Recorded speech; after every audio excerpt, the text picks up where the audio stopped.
So, Karan, when we are producing solar energy through solar panels, how do we store the excess energy? दो चीज़ों ने इसको बहुत अच्छा पुश दिया। एक तो 1973 एनर्जी क्राइसिस हुए थे इजराइल अरब वॉर के जस्ट बाद, जहाँ पे काफ़ी नेशंस के ऊपर ऑयल का एक पूरा अम्ब्रेला बैन लग गया था।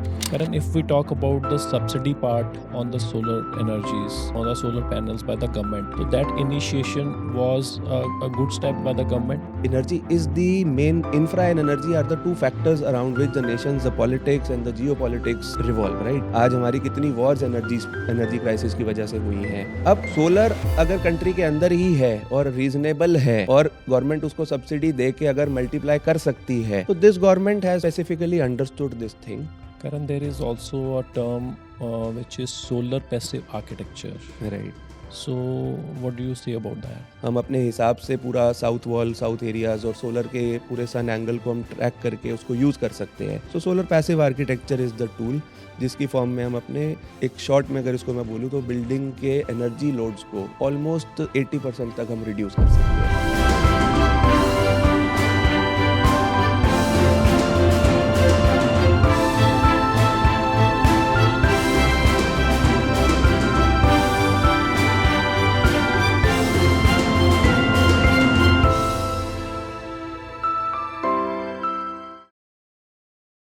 This podcast is being sponsored by Canderview, Sunstellar, Ligna, Wonderwoods, RCS, Art and Glass, Sachi Furnishing Studio, Nomadic Kitchens and Wardrobes. Hi everyone, I am Harpreet and welcome to An Arts Podcast. Today we are talking about solar energy and how it's changing the way we live. From where it all started to how it's being used in our homes, cars, and buildings. We will cover everything. Joining me is Karan, an expert in solar energy. He is here to explain how it works and what exciting things we can expect in the future. If you are curious about solar panels, saving energy, or how we can live in a greener world, you are in the right place. Let's get started. Hi, Karan. Hi, sir. How are you, sir? Fine. Welcome to my podcast. Thank you, sir. How are you? Very good. Karan, tell me what is solar energy, first of all? Sir, solar energy, in a very layman terms, our whole universe is revolving around sun. Right. And when we harness this energy to produce electricity or heat something Right. in form of a thermal energy, we call it solar energy. How the human being started using the solar energy and how it progressed over a period of time. So basically, like all great inventions, this was also an experiment. Right. So a French scientist somewhere in 1838, Right. He was doing some experiment on photometry. And he observed that when a light, radiant energy is falling on a surface, Right. it is producing some current and some voltage. So that led to the basic invention of the photovoltaic effect. Okay. And gradually from 1830s, the early 19th century to the 20th century, I would say in US laboratory, basically they came up with the first practical solar cell, which could be actually used to generate some kind of power, some Right. kind of useful power. And then the first application, I would say, of solar energy was space, where if a satellite is going in the deep space, there is definitely no power source, nothing available. And if there they could harness some power through solar, through solar energy, which is abundant in the universe. So there was the first practical use case of solar energy. So, Karan, what are the various applications of solar energy? Like we can use it to produce electricity or for water heating. What else? So basically, if we categorically divide solar energy, there are two categories into it. One is the photovoltaics, wherein we produce electricity from solar energy. The second is the solar thermal energy, wherein we are using the direct heat, absorb the heat and then use it, store it and then use it to probably heat some fluid, some water, and maybe heat a complete space. So air heating can also be done through solar space heating. How does it work? physics of solar energy, conversion of solar energy into producing electricity or water heating, how it works like that. So basically, there are two separate set of technologies. Right. One set of technology is when radiant energy or solar radiation is falling on a surface of a conducting material, let's say a selenium or a silicon or a poly wafer, and it has a tendency to produce some kind of current and voltage. So basically, the first photovoltaics works on this physics of this thing. When sun is falling on the surface of a wafer, it produces current in the forward direction. Right. This eventually, over time, with the advancement of science and with the advancement of materials around, so this efficiency has increased now. So the basic working of the solar photovoltaics revolves around the semiconductors and the current being produced. The second technology I would say is the basic solar thermal technology. When you put a metal pipe outside open in sun, it gets heated up. Yes. So basically that we call is solar thermal energy, wherein it absorbs the heat of the sun Right. To to heat a fluid or maybe to heat air. Right. So, Karan, when we are producing solar energy through solar panels, Mhm. how do we store the excess energy? Sir इससे थोड़ा सा पीछे जाते हैं पहले। आपको पहले जैसे हम सोलर पैनल एक टर्म जो यूज़ कर रहे हैं आजकल बहुत कॉमन टर्म हो चुका है। हम अपने रेजिडेंसेस में, इंडस्ट्रीज़ में हर जगह इसको यूज़ कर सकते हैं। So solar panel is an array of solar cells जहाँ पे मल्टीपल सोलर सेल्स आज प्लेस हो चुके हैं और उसके थ्रू हम एक इलेक्ट्रिसिटी, एक certain amount of electricity through a certain set of panel हम जनरेट कर रहे हैं। आज इसमें भी 2 टाइप ऑफ सिस्टम्स अब लगते हैं with the solar panels. One is the on grid system, the other is the off grid system. Right. Like now we are all living in developed areas जहाँ पे power cuts का problem बहुत कम हो चुका है. So we say we should be using on grid systems, जिसका मतलब है जितना हमने पैनल लगाया, let's say we install 5 kilowatts of solar panels and they produce 25 units or kilowatt hours of energy in one day. Right. And our house requires let's say 20 odd units to work function all the devices and electronics for one complete day. So the remaining 5 kilowatts of energy can be actually supplied to grid during the daytime. So that concept we call is the on grid concept. And if we are living in a far away or a far flung location where there is let's say our villages, rural places where there is still issue of power cuts and we are not very much sure कि कब power आ रही है, कब light है या नहीं है, therein the concept of off grid is a very good concept wherein we are parallelly using the solar energy and storing it as well in the battery systems जो हम दिन में चाहे power cut में use कर लें या evening hours में और non sunshine hours में हम उसको use कर लेते हैं। So, what kind of batteries are used to store the? Sir देखिए बैटरीज का बेसिक जो अभी शुरू हुआ था लेड एसिड बैटरीज से हमारा एक जो हम इन्वर्टर बैटरीज बेसिकली बोलते हैं। So the most basic batteries available are the lead acid batteries but with the latest अगर हम बात करें जो टेक्नोलॉजी इस टाइम इवॉल्व हो चुकी भी है और भी उस पर R&D हो रही है, that is the lithium ion batteries Okay. जो हम आज की डेट में अपनी ईवीज में और बहुत एप्लीकेशंस में हम उसको देख रहे हैं। So integration of lithium cells and lithium batteries with solar has become a very good combination right now. It become a very reliable combination How now. it is clubbed, solar and EV? Sir EV and solar are basically अब आप एक highway पे एक electronic vehicle, आज की date में आपका electronic vehicle लेने का जो सबसे बड़ा एक डिलेमा है वो ये है कि मेरी इसकी रेंज कितनी है गाड़ी की, राइट। एंड आप बेसिकली ट्रैवल करना चाहते हैं किसी ऑफ बीट लोकेशन पे, आप सिटी इंफ्रास्ट्रक्चर में तो आपको इजीली चार्जर्स मिल जाएंगे, ग्रिड अच्छी है, आपको ईवी चार्जिंग इंफ्रास्ट्रक्चर बहुत अच्छा मिल जाएगा। लेकिन ऑफ बीट लोकेशंस पे जाएंगे, हो सकता है ईवी चार्जर्स को बहुत अच्छी हाई सोर्स ऑफ एनर्जी चाहिए होती है, हो सकता है वहाँ पे भी वो अवेलेबल ना हो। So at those places comes in the solar. वहाँ पे क्योंकि हम सोलर पैनल्स से वो एनर्जी को टैप कर सकते हैं, उनको अच्छे बैटरी पावर सिस्टम्स में हम स्टोर कर सकते हैं, तो वहाँ पे हमारा सोलर और ईवी का एक बहुत अच्छा कॉम्बिनेशन बन जाता है कि हमने पहले सोलर की एनर्जी को स्टोर करा और जब भी हमारे को रिक्वायरमेंट है उससे हम एक ईवी को चार्ज कर सकते हैं। Right. So, Karan, when we talk about solar energy, there is also something like wind energy. where it is used, wind energy? देखिए, रिन्यूएबल एनर्जीज का ही पार्ट है दोनों, सोलर और विंड। अब हम area wise, because India is blessed to be around the tropical areas, तो equator के हम पास होने के बजाय हमारा सोलर इंटेंसिटी का जो इनपुट है, बेसिकली जो इंडिया के हमारे कंट्री आसपास एरियाज में फॉल करती है, वो बहुत अच्छा रेडिएशन है वो होता है। But then again there are areas जैसे ईस्ट है, जैसे कोस्टल एरियाज है, विच आर क्लाउडी एरियाज, और वहाँ पे विंड का जो इम्पैक्ट है वो ज़्यादा बेटर है, विंड की अवेलेबिलिटी, विंड स्पीड्स बहुत अच्छी हैं।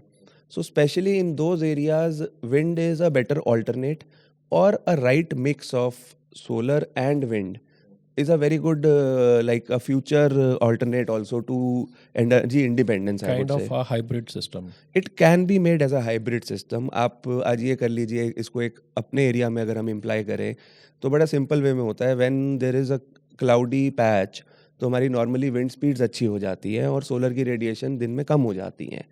So if we go for a right mix of wind and solar hybrid system, तो जब हमारा सोलर नहीं बन पा रहा है, पावर जनरेट नहीं कर पा रहा है, एटलीस्ट उस टाइम हम कुछ ना कुछ पावर अपनी विंड एनर्जी से ले सकते हैं।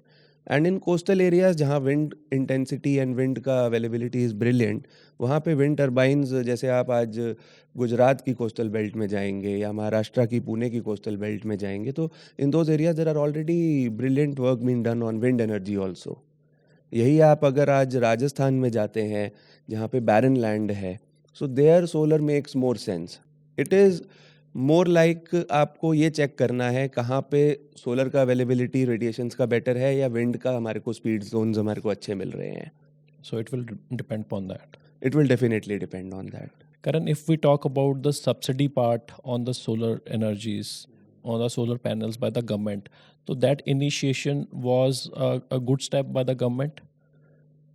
इसमें sir definitely specially the current government has given a very big push to solar energy. आपको सर मैं एक छोटा सा एग्जांपल देता हूँ। सबसे पहले आपको एक पीछे का इसका एक हिस्ट्री हम थोड़ा जाते हैं। सोलर एनर्जी को सबसे बड़ा पुश कहाँ से मिला था? ठीक है, सोलर एनर्जी इन्वेंट हुई और इनिशियली यूज़ होनी शुरू हुई स्पेस टेक्नोलॉजी के लिए। स्पेस टेक्नोलॉजी के पास बहुत बजट है। इसकी जो पर वॉट हमारे इक्विपमेंट की बेसिक कॉस्ट होती थी वो $96 to $100 पर वॉट होती थी, जो आज की डेट में अगर कॉस्ट हो जाए तो nobody can even imagine to install this power, right. लेकिन दो चीज़ों ने इसको बहुत अच्छा पुश दिया। एक तो 1973 एनर्जी क्राइसिस हुए थे इजराइल अरब वॉर के जस्ट बाद, जहाँ पे काफ़ी नेशंस के ऊपर ऑयल का एक पूरा अम्ब्रेला बैन लग गया था और ऑयल की कॉस्ट लगभग 3 टाइम्स हो गई थी, आप ये कह सकते हैं ओवर अ फोर्टनाइट। ठीक है, तो पीपल एक्चुअली स्टार्टेड रियलाइजिंग कि this is solar energy is not just limited to space energy. अगर हम इसका एक 30 ईयर एनालिसिस करें या इसका हम एक फ्यूचर एनालिसिस करें तो definitely this energy has got a very bright future. वहाँ पे रिसर्चर्स ने और एक राइट ग्रुप ऑफ लोगों ने ये इमेजिन या एक फोरकास्ट करा था कि if there is an alternate to oil, if there is an alternate to fossil fuels, तो renewable energy is a very good alternative. ठीक है, अब वहाँ से आते आते आप आज ये समझिए 1973 में ये वॉर हुआ था। वहाँ पे थिंक टैंक ने सोचा था बैठ के कि इस एनर्जी को हम सस्ता कर सकते हैं, इसको अफोर्डेबल कर सकते हैं।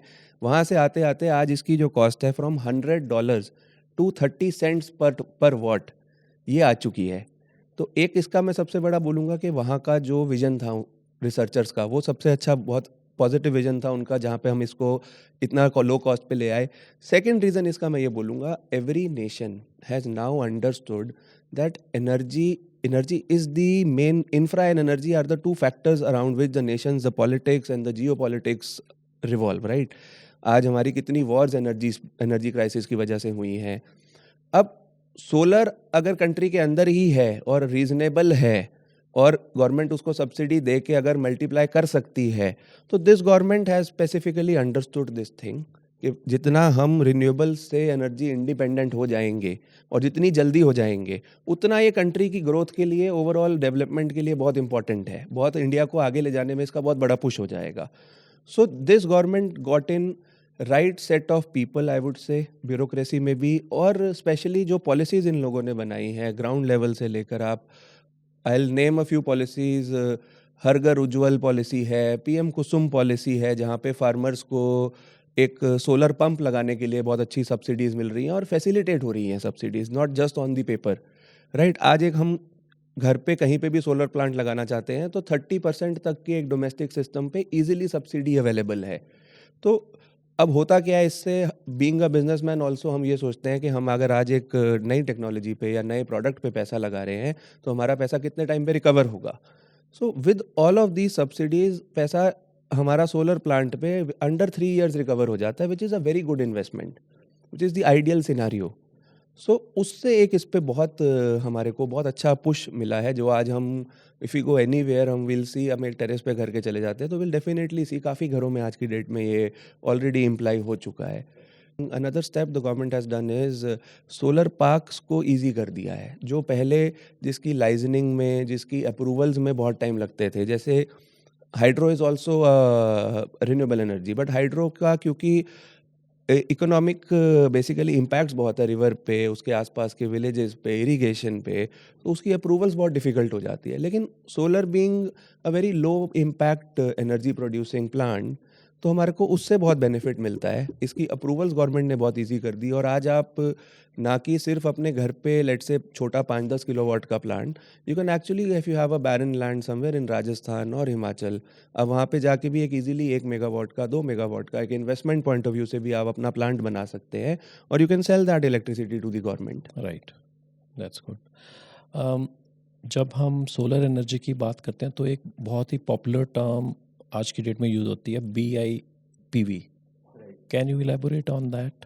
सो बेसिकली है क्या, आज आप एक सोलर प्लांट लगाने की सोचते हैं, काफ़ी डोमेस्टिक में एक सेगमेंट की अगर बात करूँ, रेजिडेंशियल सेगमेंट की बात करूँ, तो लोगों को लगता है यार हमारे घर का रूफ का एरिया कम हो जाएगा, हमें वहाँ पे इन फ्यूचर कुछ कंस्ट्रक्शन करनी है या हमें वहाँ पे कोई एक पार्टी एरिया बनाना है या व्हाटएवर वे में हमें रूफ को यूटिलाइज़ करना था, लेकिन क्योंकि हमने वहाँ पे काफ़ी सारे सोलर पैनल लगा दिए तो वो एरिया हमारा अंडर यूटिलाइज़ चला गया।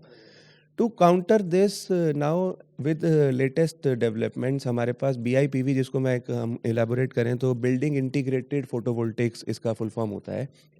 आप अपने फसाड को, आप अपने स्काई बॉक्स को, बेसिकली आप अपने कटआउट्स को सोलर पैनल से कवर कर सकते हैं। The right architectural products aluminium में अवेलेबल हैं, उसके स्पेशल मेड सोलर पैनल्स आज की डेट में अवेलेबल हैं, जिसको आप एज आप इनिशियल इन्वेस्टमेंट की बात भी करेंगे तो बिल्डिंग मटेरियल की आपकी जो वहाँ पे आपने ग्लास लगाना था या कोई एल्यूमिनियम का कोई पैनल लगाना था, वो कॉस्ट भी आपकी कम हो गई और आप अपने बिल्डिंग के फसाड में ही या आप अपने बिल्डिंग की ग्लास कंपोनेंट को ही चेंज करके सोलर कर सकते हैं। Even on the roof also? Even it's possible on the roof, और अभी काफ़ी अच्छे प्रोडक्ट्स, सोलर टाइल्स जैसे प्रोडक्ट अभी यूरोप में, यूएस में टेस्ला ने भी एक प्रोडक्ट अभी रिसेंटली इस पे R&D भी करी है और लॉन्च करा है, शिंगल्स हम बोलते हैं उसको।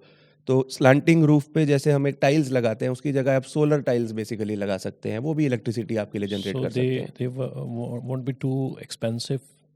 थोड़ा बहुत एक्सपेंसिव आपको स्टैंडर्ड बिल्डिंग मटेरियल से डेफिनेटली लगेगा, लेकिन over a period of time, क्योंकि वो एक आपकी कोई स्पेस ना लेते हुए पावर जनरेट कर रहे हैं, हम अगर वैसे इकोनॉमिक्स देखें तो डेफिनेटली वो over a period of time बहुत ही रीजनेबल इन्वेस्टमेंट है। So what we are saying is कि जो भी पार्ट बिल्डिंग का एक्सपोज टू सन है, maybe its external glazing wall और रूफ, सो उनको वो कन्वर्टेबल सोलर पैनल्स के शेप में आप यूज़ कर सकते हैं सोलर एनर्जी को। हाँ, basically south orientation of the south part which is exposed east to west, sun travel कर रहा है, तो south is the most brilliant part of our building, जहाँ पे डेफिनेटली। सबसे ज़्यादा सन हमें रेडिएशन मिलता है। तो साउथ को आप परमानेंटली ग्लेज्ड सोलर पैनल्स से भी आप उसको कवर कर सकते हैं। Foldable structures are one more thing जो BIPV का पार्ट होता है, बट आप परमानेंट ग्लेज स्ट्रक्चर से भी उसको कवर कर सकते हैं। Karan, there is also a term which is solar passive architecture. Right. So, what do you say about that? सो देखिए, अभी जितनी भी हम पैनल्स की बात करें या सोलर थर्मल टेक्नोलॉजी की बात करें, so we normally term that as solar active products. Okay. इसमें होता क्या है कि we have made some special, we have got some special equipment, एक सोलर पैनल लेके आए और पूरा सिस्टम हमने वहाँ पे आके इंस्टॉल किया। Now a more other beautiful part about solar energy is it can be tapped without doing anything, or just having a beautiful solar passive design of your building, of your house. Okay. जैसे हमें एक बहुत छोटा सा example देता हूँ, एक work space है, और वहाँ पे हमारे को पता है कि दिन में 9 बजे से ऑफिस आवर्स का वर्क स्पेस है, वहाँ पे हमें 9 बजे से लेकर शाम को प्रोबेबली 6-7 तक हमें लाइट चाहिए। So this work space of the building can actually be in the south facing direction of that building, उसके पोर्शन में हो सकता है, which can be covered through a glass, a double glaze glass और a simple glass, जिससे हमारे को maximum sunlight मिल जाती है। So doing a very simple, this is the basics of solar passive architecture. Otherwise अगर हम एक बात करें इस पे, तो solar passive architecture actually involves the design of your building in such a way that the orientation of the building and the ventilation concept of the building is such कि एक तो आप मैक्सिमम सोलर एनर्जी को tap करते हो घर के अंदर, आप अपनी लाइटिंग लोड को कम करते हो, आप अपने हीटिंग एंड कूलिंग लोड को कम करते हो। Like I will give you one more example. आप आज जितने भी कोल्ड एरियाज़ हैं हमारे, चाहे वो इंडिया के हैं या हिमालयन के अराउंड जितने भी हमारे कोल्ड एरियाज़ हैं, वहाँ पे आज से नहीं, वहाँ पे लगभग सेंचुरीज ओल्ड जो आर्किटेक्चरल डिज़ाइन है, वो उनका पुराना ऐसा कहता है कि आपने साउथ वॉल को थर्मल मास देने के लिए आपने वहाँ पे उस पे लगभग 20 इंचेस का वॉल का थिकनेस कर दिया। अब उससे होता क्या है, बिकॉज ठंडा एरिया है, विंटर में उसको वार्म रखना है, so basically those are their bedrooms. आपने वहाँ पे किया क्या है, पूरा दिन 20 इंची के थर्मल मास में आपने धूप को, सोलर की एनर्जी को, हीट को ट्रैप किया है, और जैसे ही शाम होती है वो एनर्जी अंदर रूम में एमिट होनी शुरू हो जाती है, ट्रांसफ़र होनी शुरू हो जाती है। सो दिस इज़ वन, जिस कॉन्सेप्ट को हम ट्रॉम्बे वॉल बोलते हैं। इस तरीके के कॉन्सेप्ट्स बहुत पुराने आर्किटेक्चर से चलते आ रहे हैं, और आज कुछ मैं बोलूँगा स्पेस कॉन्स्ट्रेंट होने की वजह से, या हमारे एक के साथ एक बिल्डिंग अलाइन होने की वजह से सोसाइटीज़ में हम इन कॉन्सेप्ट्स को यूज़ नहीं कर पाते हैं। बट एरियाज़ जहाँ पे हम सपोजिटली कोई फार्म हाउस बना रहे हैं, या हमारे पास एक अच्छा एरिया है जहाँ पे we can actually play with the orientation of the building, हम अपने हिसाब से पूरा साउथ वॉल, साउथ एरियाज़ और सोलर के पूरे सन एंगल को हम ट्रैक करके उसको यूज़ कर सकते हैं। So solar passive architecture is the tool, जिसकी फॉर्म में हम अपने, एक शॉर्ट में अगर इसको मैं बोलूँ तो, बिल्डिंग के एनर्जी लोड्स को ऑलमोस्ट 80% तक हम रिड्यूस कर सकते हैं। Okay. Karan, you are also in the business of solar, producing solar energy panels. Ji. So, can you tell us about your how your company was formed and its like mission in this field? So I completed my mechanical engineering in 2012, and I always wanted to do something different, to be honest. And somehow the concept of solar and solar energy related products, somehow it clicked. And when I saw that in India specifically during that time in 2012, बहुत ज़्यादा काम इस field में नहीं हुआ था, अगर हुआ भी था तो रिपीटेड प्रोडक्ट्स पे काम हुआ था। Right. तो हम भी, अगर if I talk about sun stellar today, so we are also not doing what everyone else. Solar panels और जो बेसिक सिस्टम्स हैं हम वो नहीं करते हैं, हम लोग काफ़ी स्पेसिफाइड और जैसे हम लोग सोलर थर्मल टेक्नोलॉजी पे बहुत फोकस करते हैं। एंड आज आप देखेंगे तो solar thermal worldwide is said कि it is a forgotten technology, या इस पे अभी रिसर्च बहुत कम हो रही है। सो माय कोर वाज कि हमें इन एरियाज़ में जहाँ पे सोलर थर्मल का बेसिकली बहुत अच्छा फ्यूचर है, बहुत अच्छा, हमें इसका एक अच्छा प्रोडक्ट डेवलप करके हम इसको कुछ मार्केट कर सकते हैं। So my core and my basic thought process of starting this business was behind this, and then later on we started with solar water heaters. Right. उस टाइम पे solar water heaters majority China control करता था India में, बहुत ही सब standard और poor quality imports होते थे चाइना से। So we thought of manufacturing the product in India, and उसके बाद it has never been looking backward kind of story.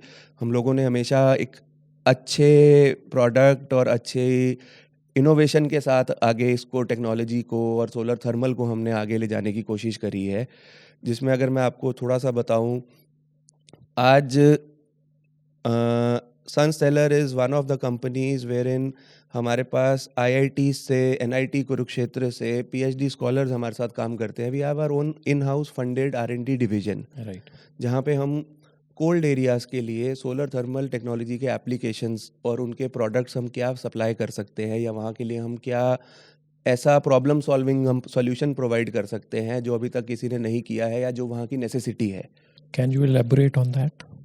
So basically sir हम लोगों ने पिछले 3 साल में 3 मेजर ब्रेक थ्रूज हम लोगों को मिले हैं. राइट.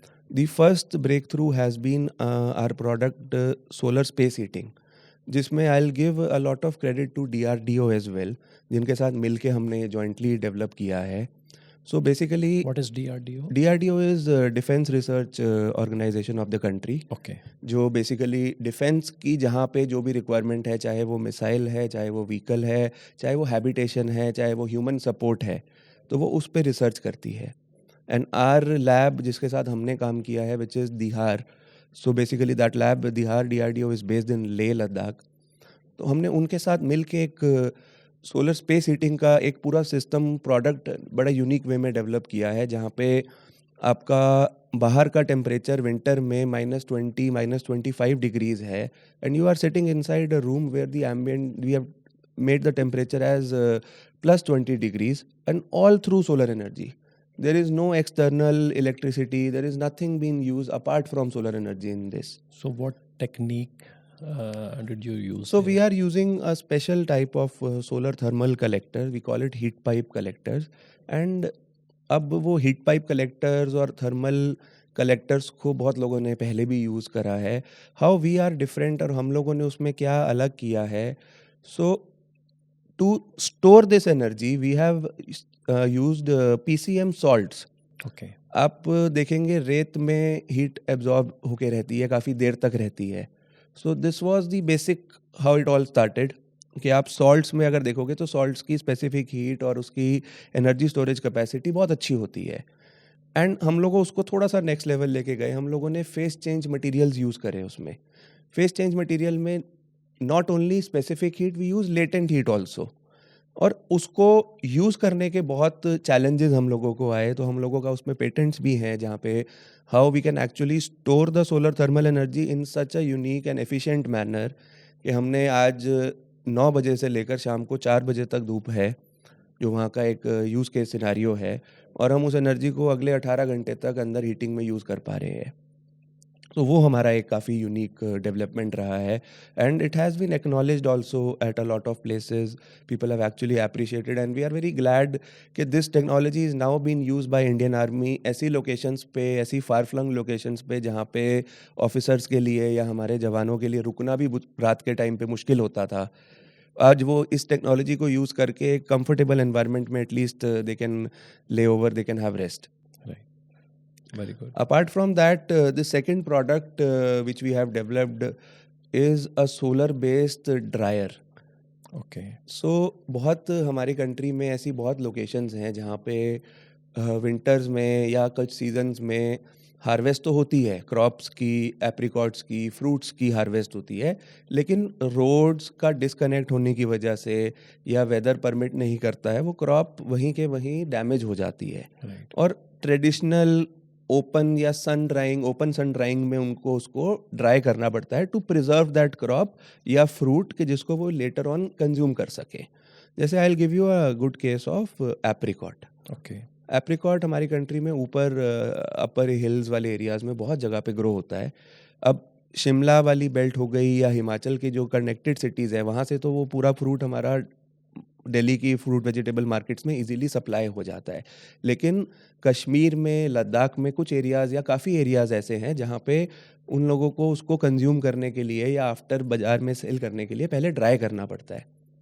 अब ओपन ड्राइंग में या ओपन सन ड्राइंग में जो सबसे बड़े उनको चैलेंज आते थे, वो क्रॉप एनिमल से डैमेज हो जाता था, बर्ड ड्रॉपिंग से वो पोल्यूट होता था क्रॉप. Right. देन उसमें फंगी लगने का, 2 दिन धूप बीच में क्लाउडी पैच आ गया तो उस क्रॉप में फंगी लगने का बहुत चैलेंज आता था. वो basically their produce used to get limited to maybe 50% और 60% जो उसकी वो वैल्यू ले पाते थे.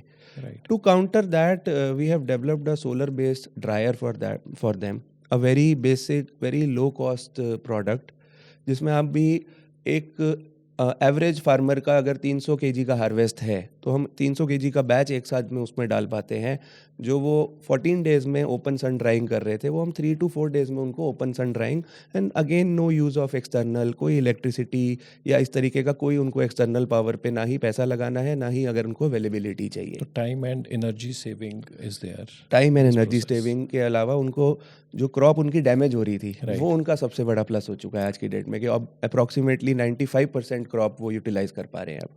Can you exactly explain how this works, drying of the apricots?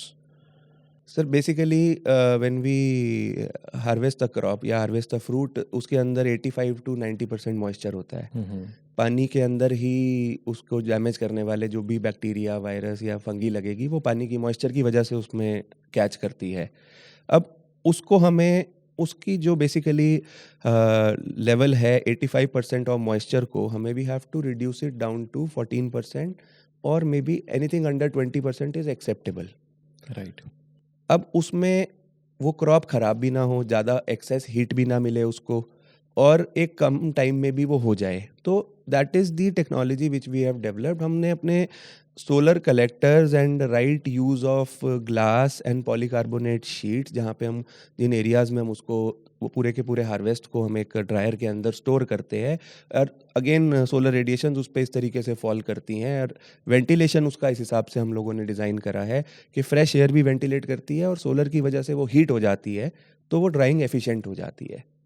Karan, tell me what is a net zero shelter specifies? So net zero shelter का बड़ा simple मतलब है, आप आज हम एक सिटी के अंदर रह रहे हैं, हमारे पास एनर्जी की बहुत ज़्यादा डिमांड है। हम बेसिक एनर्जीज़ की अगर बात करें तो सबसे basic energy is electricity, second and most important energy is LPG, right, which is use for our cooking. ये दो एनर्जीज़ हमारे को बड़ा highly in demand everyday sustainability के लिए हमारे को चाहिए। अब आप इमेजिन करिए, आप एक ऐसी लोकेशन पे हैं जहाँ पे ना कोई इलेक्ट्रिसिटी का सोर्स है, आप सिटी से, सिटी बाउंड्रीज से, या आप एक कैंपिंग टूर पे गए हैं और आपके पास आसपास कोई भी सोर्स ऑफ इलेक्ट्रिसिटी या आपकी कोई व्हीकल से चार्जिंग के अलावा आपके पास कोई सोर्स नहीं है। Right. ठीक है, हमारी डिफेंस फोर्सेस आज की डेट में इन पॉइंट्स पे रहती भी हैं और कंट्री के लिए फाइट भी करती है, और उनका सस्टेनेबिलिटी वहाँ पे रहना ही सिर्फ उनका वहाँ पे एक चैलेंज है। इस प्रॉब्लम को बेसिकली आइडेंटिफाई करके हम लोगों ने इस प्रॉब्लम को काउंटर करने के लिए जो सॉल्यूशन एक हमने निकाला था, एक ऐसा शेल्टर जिसके input energy from external sources जैसे कि डीजल जनरेटर्स या कोई और तरह का कोई भी एनर्जी सोर्स जो कि फॉसिल के बेस्ड है, वो टोटली हमने ज़ीरो कर दिया। और इस शेल्टर को, जैसे हमने पैसिव आर्किटेक्चर की बात करी, इस वे में इसको हम लोगों ने डिज़ाइन करा है कि सोलर एनर्जी को मैक्सिमम वे में ये टैप करता है through passive design also. Thermal mass हम लोगों ने इसमें बहुत अच्छे से इंटीग्रेट करा है कि जो धूप इसके अंदर आ रही है, इंसिडेंट हो रही है, वो हम थर्मल मास के थ्रू स्पेस को हीट रखने के लिए उसके अंदर हम स्टोर कर रहे हैं। This is during day, Right. And then रात को हमने एक्टिव सोलर अपने हीटिंग टेक्नोलॉजीज़, अपनी थर्मल बैटरीज़ के थ्रू एंड सोलर की बैटरीज़ के थ्रू इसके अंदर इतनी पावर हमने स्टोर करी हुई है कि फॉर नेक्स्ट 24 to 48 आवर्स इसके अंदर एनर्जी स्टोर्ड है। So basically a net zero shelter is where in आपको बाहर से कोई एक्सटर्नल सोर्स ऑफ एनर्जी नहीं चाहिए, Right. Only through renewable energy sources, a combination of solar, passive, active and wind. हम आपको एक ऐसा छोटा सा हैबिटेशन के लिए घर प्रोवाइड कर पा रहे हैं जहाँ पे आप इजीली रह सकते हैं in worse weather conditions as well. Right. अगर हम वर्ल्ड वाइड बात करें तो what other R&D is being done in this field of solar energy?